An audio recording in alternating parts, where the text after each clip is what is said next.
Doktor, belim tutulub, ağrı ayağıma yayılır. Sanki tok vurur. Səbəbi nədir? Əgər sizdə eloma nahiyəsində ağrı varsa, hərəkət önə və yanlara doğru məhdudlaşıbsa, ağrı bir və ya hər iki aşağı ətraflara yayılırsa, baldır əzələlərində qıcolmalar, spazmlar sizi narahat edirsə, demək ki, sizdə eloma nahiyəsinin təqərararası diş yırtığı vardır.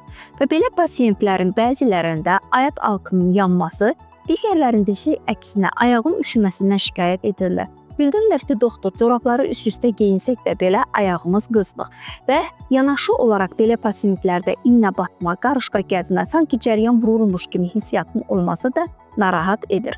Əgər sizə eloma nahiyəsinin təqərararası diş yırtığı diaqnozu qoyulubsa, ilkin olaraq cərrahi əməliyyat haqqında düşünməyin. Belə ki, eloma nahiyəsinin təqərararası diş yırtıqları müalicə olunan xəstəlikdir. Əgər sizin də bu cür şikayətləriniz varsa, vaxtında həkim nevroloqa müraciət edərək müalicə alın. Təqərararası diş yırtıqlarını müasir metodla, farmakopunktura və ya biopunktura metodu ilə eyni zamanda kimyəvi preparatlarla müalicə etmək mümkündür.